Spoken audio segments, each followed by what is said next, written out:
How you doing, Paul, you said 120. Well, it's not exactly, but 67 games, 2 each game.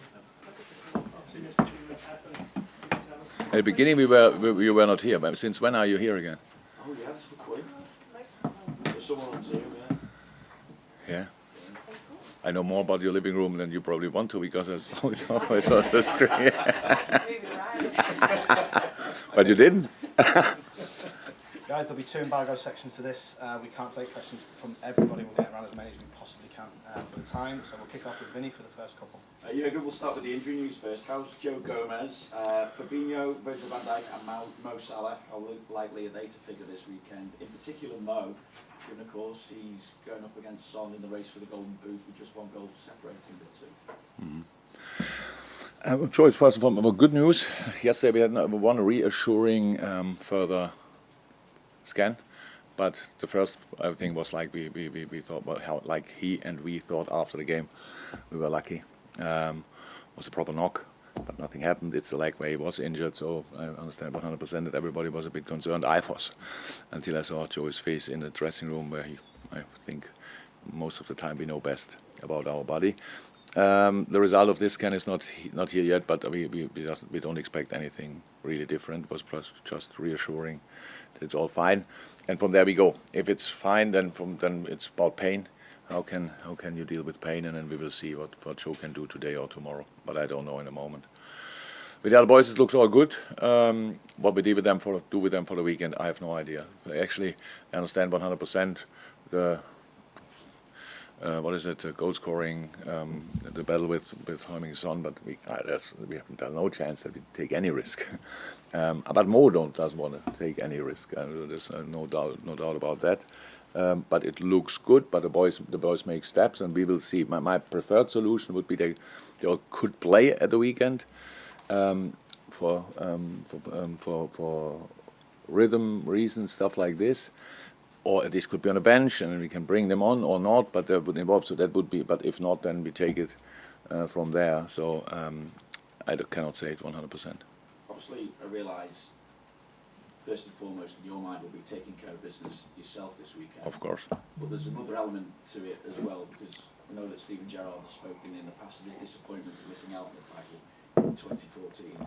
So how much do you buy into any kind of romantic notion and the romantic side of football that he could go and get the result that ultimately hands you the title as well if you take care of it? I can understand these kind of situations only by thinking myself in that role. So if I would play a game and could help Dortmund, I could help Mainz, whatever, it would mean for me an extra motivation. That's how it is. But I don't play. And Stevie doesn't play. So that's a shame. And much more a shame that Stevie's not playing than that I'm not playing. But so, yeah, of course, we are all human beings and have these kind of things, but there's no real info that Stevie will take it 100% serious. I'm sure, without me calling him or whatever, I don't have to. Probably the rest of the club did it already, but I didn't. I think a really good example, for example, how motivated football teams are to fulfill their own targets is last night's game from Crystal Palace. So Crystal Palace, wow. And there were a lot of people going everything. It was such an important game, one of the most important games for Everton in history. And then Crystal Palace shows up there and plays incredible football. So, in the end they lost, but the effort they put in, and the passion they showed, and the whole game was really, from Crystal Palace, was really good. They lost, and congratulations, by the way, to Everton for staying in the league. But that's a good example, just how football teams usually are. We play to win, and Aston Villa plays to win, and that's it. And it's a difficult place to go. With cities like this, if you don't go there and you don't play, you are not at 100%, you get 5 or 6 easily. And if you are fully there, then you have a chance to get a result, how it always is in football. But this is the game I'm not concerned about, I'm not thinking about at all, because all the things we speak about, I speak already too long about that game, but it's completely disrespectful to Wolverhampton Wanderers, because they will do exactly the same. They don't come here and want to be part of our celebrations or stuff like this. They come here and want to win, get 3 points, definitely, and we have to be ready for this game and not for the other one. And as you touched on last night, and we've seen various celebrations this week as well with pitch invasions. I just wonder how worrying are they for managers, particularly when you're concerned about your own safety as well as the safety of your players. And is there a message for fans as to how to celebrate the right way? It's difficult because it's always the same. You cannot give a message, but how many 83rd minute were on the pitch, I don't know. When I saw fathers and sons with little sons on the pitch, I thought, I'm not 100% sure what you are thinking. So that you lose your mind for yourself is okay, but you lose it for yourself and your son. I didn't get that, because if the other thousands would have been there as well, that could have been really dangerous after the game. I'm not sure how you can avoid that. I would. It's really difficult. We to someone really judge it and understand the emotions, but it's for the players of the other team especially massively uncomfortable, and it should not be dangerous for them. So these are things that people cannot hold themselves back, like the two guys now, obviously in the last two games. Yeah.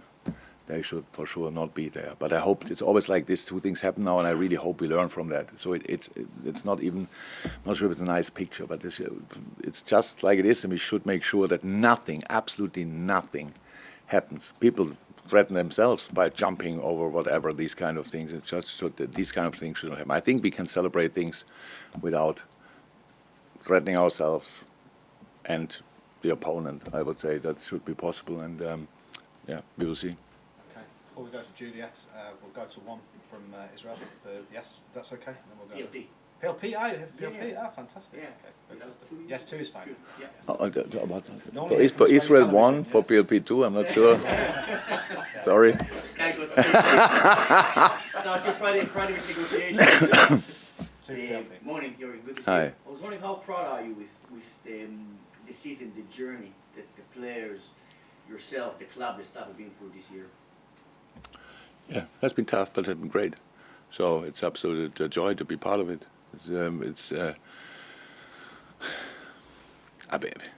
Being part of this group is exceptional. And with the group, I mean, not only the players. I mean, actually, we are here in the building of the group, so it's insane. So with working together with these people is a pure joy. And being where we are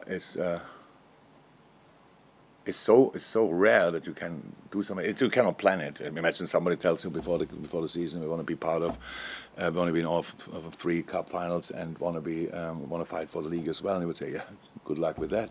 So it's actually not possible. But the boys did it, feeded literally and not literally by the people here in the building, by our supporters, by all these kind of things. So it's a fantastic time for a Liverpool supporter. And now we have to make sure that we enjoy the last 2 games as well. And obviously, the most enjoyable thing in football is winning football games. That makes it all everything much easier. And so there are 2 massive games to come. One now directly on Sunday, and we have to make sure that we are ready for that. In terms of Wolves this weekend, what did you make of their season in general, and what do you expect from them? From Wolves? Yeah, Wolves played an incredible season. I would say, really, I'm not sure if Bruno is 100% happy, but because I think that for sure that here and there they dropped points were not necessary, so they could have fought even. I think it's now the first week where they cannot fight for Europe anymore. Right? Last week, if they would have won, there was a chance. So then, in a decisive moment, Bruno got obviously COVID, was not involved, and I don't know him that well, but from the game we played, I think I have a sense how competitive he is, and it must be horrible for him then to sit at home and see that he cannot do that. But it's always like this, for the development of a team is always important, the season and the end of the season as well, because you work with that. So it's something, and that's why I expect them extremely strong, with the best possible lineup, with a clear plan. Obviously, they didn't score that many goals in the season, but they conceded pretty much none, and that's a really special thing, and that's a way to build a team. Obviously, you have to be solid before you can be fancy, and that's what I did, and that's why I expect a lot from them next year. But a very difficult opponent for the weekend. Thank you very much. We'll see you for Sport 1 again. I'm sure on this side. Yes, Juliet. Sorry. Jürgen, so when you won the Premier League title a few years ago, you said you would celebrate when the time was right.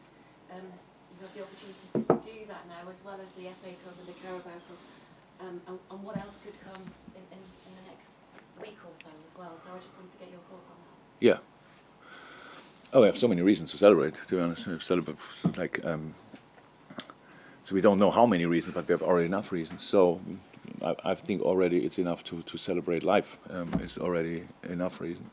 Then of course Carabao Cup, the FA Cup, and whatever will come. And I know, and of course that we didn't have the parade 2 years ago when we became champion is another. It's not the reason, but another reason. I'm really happy that we can deliver what I promised that time. I said whenever it's possible we will have a parade. Now there's a parade. It's not. So it's all about us, what we want to celebrate. It's not about what other people think, and I couldn't care less. But I know already about what people will say about it. Really, all these kind of things. But it's really. It's just for us. It's just for Liverpool FC, for the people. It's just that we celebrate that we are together in this moment in time. And that's, for me, actually already enough to organize a parade without any trophies. But we have already two, and let's see how many more we will have until then. But whatever happens on the 28th, the 29th will be this 29th will be a great day. Carl from Merseyside, and then we'll go to Carl from Press Association. Hi, Jürgen. Hi. You spoke about how our squad is playing as part of the season, and mentioned how Takumi Minamino should be playing more and that kind of thing as well. And then there's already stuff written about some of these players might want to leave in the summer to get more game time. But are those kind of players you'd want to see leave because they're making your squad so strong, aren't they? I don't want to see anybody leave, but that's life, and that's the situation. I have no idea. Nobody came to me and told me I want to go. No agent called me and said, if he's not playing more, we will see what happens. Honestly, that's not the time to think about it. But it's 100% true. Whatever happens this year, what happened already this year, is just possible because of the group we have. That's the only reason for it. We had the players, we had top class players, world class players in moments when we had in the past not. We mixed up with kids. The kids still played their part, which was absolutely nice. And so we were lucky in moments. We had to come back against Leicester or whatever in cup competitions, these kind of things. So it was a lot what happened in this past year. And of course, again, I have no idea who wants to go or whatever, and I don't see that really. But if somebody comes around the corner and says, I have a club where I would love to go, and it's the normal thing, what always happens, then the other club has to make an offer, because as long as the boys are here, we have to agree as well, and that's how it is. But it's not really not a moment. It's a moment where we need to focus, where we need to 100% keep everybody in line, which is not a problem actually, for these last two games, for the last game on Premier League game on Sunday, which is a massive one, and then for the other one as well. Thank you, Carl. Carl from Press Association. I'm going to finish with Neil from the Open before we go to the first breakout. Yes, Carl. Just wondered, did you realise you were almost quoting lines from your song there when you talked about delivered what you promised you said? When you talking to Julia, we can deliver what I promised I said. So. Oh, that was not on purpose. But maybe I heard it that often. That would be really embarrassing. Yeah, sorry. Yeah, I can sing it if you want. No, absolutely not. Absolutely not. Carl, it's a serious press conference. No. I could. Yeah, thank you. That's good. Just on your Ferraris in the garage you spoke about in the week, I'm just wondering how easy is it for you to park those Ferraris again when it comes to the next couple of games? The boys. The How boys bought completely in this project this year. Definitely, 100%. The boys accept the decisions. The boys. That's what I say. That's why they play like they play. And so I have to make decisions in the end, and that's what I did the whole season. And now the boys now they would start arguing, moaning, whatever. It will never happen and will not happen, for sure not this year. And that made it happen. That's why we are where we are. So no, I have to make sports decisions, and the rest we deal with each other in a specific way. And obviously we have a lot of respect for each other, and like each other, and we everybody bought in. We want to be as successful as possible, and I have to make a few decisions, and that's it. Thank Finally, on the one question, and we go to the breakout. Yeah, you obviously said you don't want anyone to leave, but there are some players whose contracts are up in the summer, so potentially Sunday could be the last time Anfield gets to see them. Would you encourage Origi, Milner, that the fans give them a special sort of ovation before people for the club? We can only do that with a few we know it definitely, and I think that's only Div, right? Yes. So, yes, I expect Div to get a special reception or farewell or whatever he is, and will be for me forever a Liverpool legend, one of the most important players I ever had.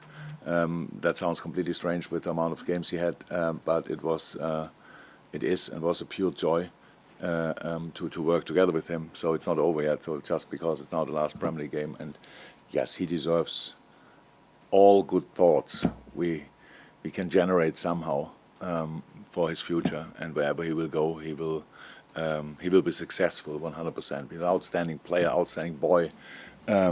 Everybody in the team loves him because Liv is just a relaxed guy and a really lovable guy. So yeah, that will be a harsh moment when he actually leaves. It will not for us not be now, but whenever it will be hard. But because since I'm here, Div is here. So and I remember so many things when I think about Div. That's incredible. So important goals, injuries, bad injuries, and all these kind of things. So ups and downs, and yeah, he's a Liverpool legend, no doubt.